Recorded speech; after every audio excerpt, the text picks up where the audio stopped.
चलिए डायमेंशन में ही आगे देखते हैं, डायमेंशन में ही आगे देखते हैं, ठीक है। अब एक होता है Boltzmann constant, Boltzmann constant, Boltzmann constant को हम लोग के से डिनोट करते हैं, बोल्ट्जमैन कांस्टेंट को किस से डिनोट करते हैं, के से, ठीक है। एनर्जी होता है, एक एनर्जी होता है ई बराबर होता है 3/2 kT, एनर्जी होता है 3/2 kT, ठीक है। जहाँ देखिए ये तो नंबर है, तो नंबर तो कांस्टेंट होता है, तो इसका तो होगा नहीं, तो हमको क्या किसका वैल्यू निकालना है, के का, ठीक है। इस के का वैल्यू निकालना है, तो अभी इस के का वैल्यू निकालते हैं, तो ऐसे लिख सकते हैं ना, के इक्वल टू ई अपॉन में टी, यही ना होगा, क्योंकि ये नंबर तो है, ये वाला नंबर, तो ये तो नंबर तो ख़त्म हो गया, इसको हम लोग निकालना है, इसको नहीं होता है। तो देखिए एनर्जी का क्या होता है, एनर्जी का क्या होता है, देखिए एनर्जी का होता है ना mL2T-2, तो एनर्जी का होता है mL2T-2, एनर्जी का होता है mL2T-2, और T होता है यहाँ टेम्परेचर, देखिए टेम्परेचर होता है।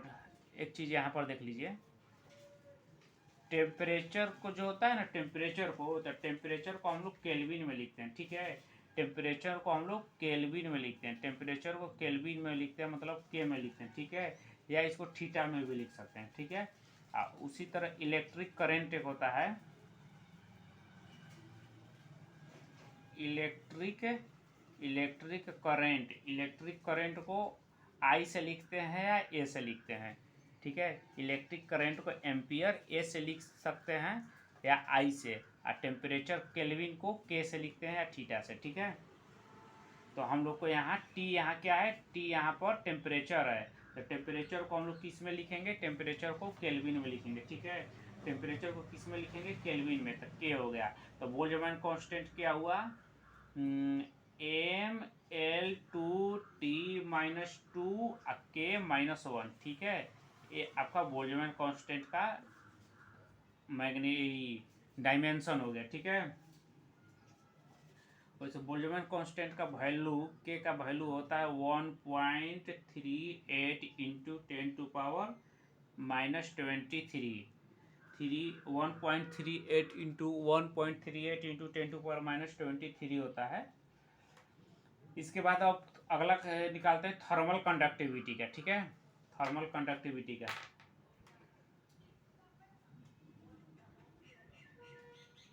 Thermal conductivity, thermal conductivity, conductivity, देखिए थर्मल कंडक्टिविटी को हम लोग के से डिनोट कर रहे हैं, ठीक है।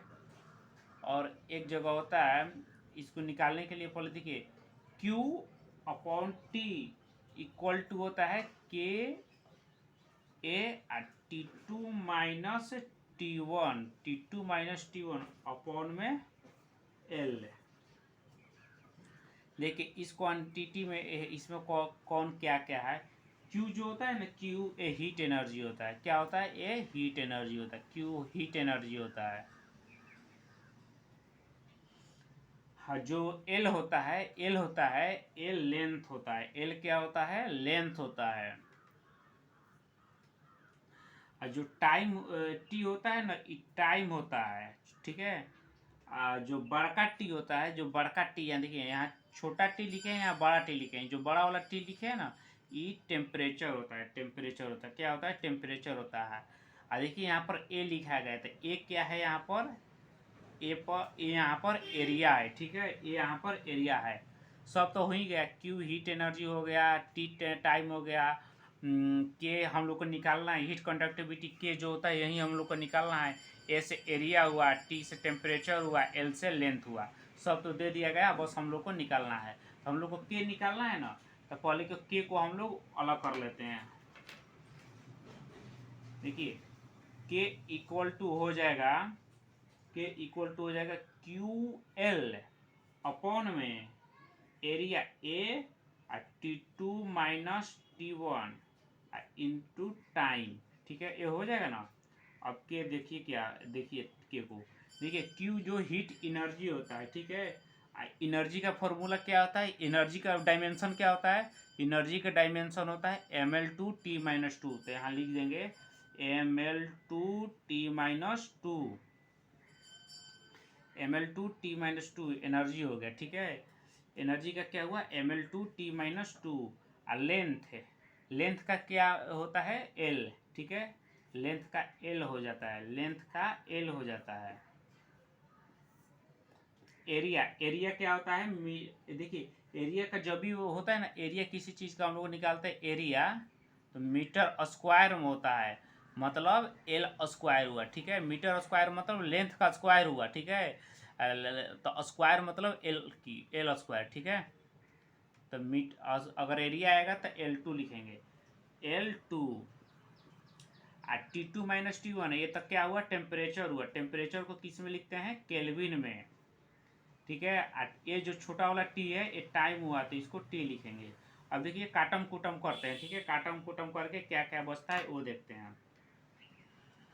देखिए L2 से L2 खत्म, ई टी है, लेकिन ये तो होने वाला नहीं था, ये हो जाएगा एम, इसके बाद आ रहा है एल, ठीक है। और टी देखिए -2 एगो और ऊपर जाएगा तो -3 हो जाएगा, 2 गो ऊपर है एगो माइनस है, तो नीचे से ऊपर जाएगा तो -1 हो जाएगा, तो -1 और -2 -3 हो जाएगा, तो एल टी -3 हो जाएगा, एक के -1 हो जाएगा। तो ठीक है, तो कितना हुआ हम लोग का थर्मल कंडक्टिविटी के ml/T-3 के -1, ठीक है। ये आपका आंसर हो गया। समझ में आ रहा है ना, ऐसे ही इसको हम लोग करते हैं। देखिए नेक्स्ट क्वेश्चन करते हैं कोफिशिएंट ऑफ विस्कोसिटी का, ठीक है। नेक्स्ट करते हैं कोफिशिएंट ऑफ विस्कोसिटी का। कोएफिशिएंट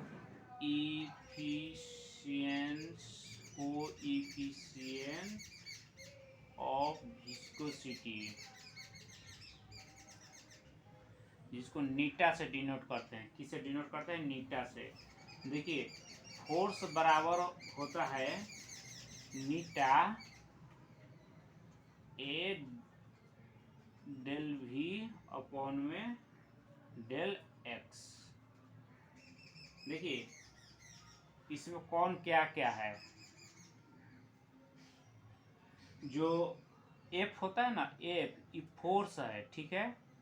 एफ फोर्स है, जो डेल वी है तो ये वेलोसिटी है, चेंज इन वेलोसिटी। क्या है, चेंज इन वेलोसिटी, मतलब आप वेलोसिटी इसको बोल सकते हैं। एक है आपको वेलोसिटी, और डेल एक्स है ना ये लेंथ है, ठीक है। ये क्या है, लेंथ है। तो अब आपको पता चल गया। एफ देखिए एफ यहाँ फोर्स है, ए से ए जो है ना ये एरिया है, ये लिखे नहीं, ए से एरिया होता है, ठीक है। ए से ई एरिया है। भी जो होता है यहाँ पर वेलोसिटी है, क्या है, भी वेलोसिटी, ठीक है। एक्स जो होता है पोजीशन होता है, मतलब यहाँ पर लेंथ होता है। तो देखिए हमको नीटा निकालना है, हमको नीटा निकालना है, तो नीटा को हम लोग अकेले कर लेते हैं, बाकी सबको जोड़ जाड़ घटाओ गुड़ा भागा सब कर लेते हैं। तो देखिए तो नीटा हो जाएगा, नीटा हो जाएगा आपको एफ और डेल एक्स, एफ हो जाएगा डेल एक्स हो जाएगा अपॉन में एरिया ए और डेल वी हो जाएगा, ठीक है। तो अब नीटा निकालते हैं। फोर्स का क्या होता है, फोर्स का देखिए होता है ml/T-2, तो फोर्स का लिख देंगे ml/T-2, फोर्स का हो जाएगा ml/T-2। Delta x position, position का क्या होता है एल, मतलब लेंथ है, ठीक है। एक्स क्या है, लेंथ है, लेंथ का क्या होता है एल। इसके बाद एरिया आ रहा है, एरिया का क्या होता है एल स्क्वायर, बताया था ना, एरिया मीटर स्क्वायर में जो होता है, तो मतलब L square. Change in velocity, velocity, velocity का क्या होता है, वेलोसिटी का देखिए वेलोसिटी का LT-1, LT-1 होता है ना, अब यहाँ पर काटम कुटम कर लेते हैं। देखिए, एक एल से एक एल गया, एक एल से एक एल गया, ठीक है। अब t-1 से एक t गया, अब बच कौन गया? अब कोई नहीं बचा, तो नीटा इक्वल टू हो गया m, एक एल बचा हुआ है ना, हाँ, l-1, ठीक है। एक एल खत्म हो गया, खत्म हो गया, एक नीचे वाला गया तो ऊपर हुआ, नीचे वाला ऊपर गया तो -1 हो गया, ठीक है। टी तो कहाँ, टी ए भी खत्म, टी तो -1, तो आपका हो जाएगा नीटा m(l-1 t-1), ठीक है। नीटा कोफिशिएंट ऑफ विस्कोसिटी कितना हुआ, m(l-1 t-1). समझ में आ रहा है ना? ऐसे ही इसको करते हैं, ठीक है।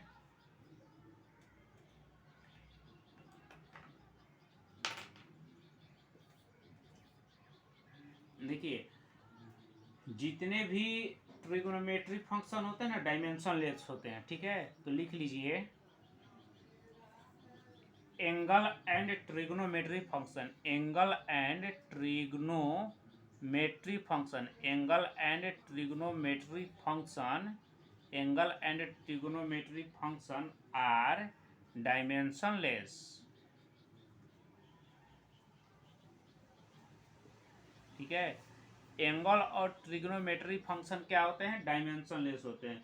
All angle and trigonometry function are dimensionless. अब जैसे मैं मान लीजिए y बराबर cos अल्फा x दिया है, ठीक है।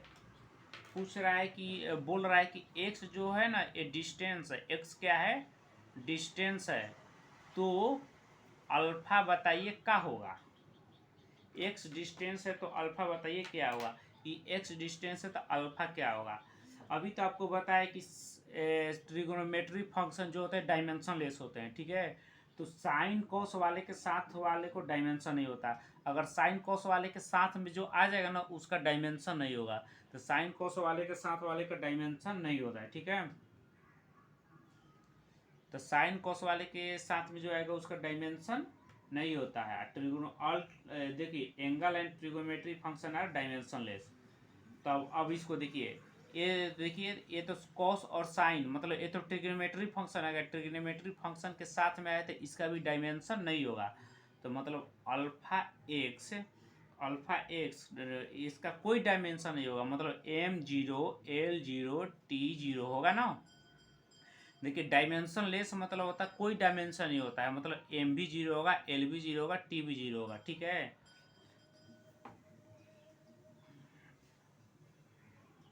अब देखिए, अल्फा एक्स जो यहाँ दिया है ना, अल्फा एक्स यहाँ पर क्या दिया हुआ है? एक्स डिस्टेंस है, और एक्स डिस्टेंस होता है, एक्स डिस्टेंस हुआ, डिस्टेंस का क्या होता है? एल होता है। तो अल्फा बराबर हो जाएगा m0 l0 t0 अपॉन में, देखिए ई मल्टीप्लाई में तो इधर आएगा तो भागे में हो जाएगा, डिवाइड में हो जाएगा। तो x हुआ ना, और x, तो x का क्या दिया है? m0 l0 t0, x क्या हुआ यहाँ? डिस्टेंस का कितना होता है? l होता है। तो अल्फा का वैल्यू हो जाएगा, अल्फा का वैल्यू ये ऊपर जाएगा तो l-1 हो जाएगा। तो अल्फा का वैल्यू क्या हुआ? l-1 हुआ, ठीक है। अल्फा का देखिए, ये नीचे है ना, l नीचे है ना, ऊपर जब जाएगा, जैसे ऊपर जाएगा तो l-1 हो जाएगा। तो अल्फा का वैल्यू क्या आया? l-1। तो अल्फा का आपको डायमेंशन क्या आया है? l-1।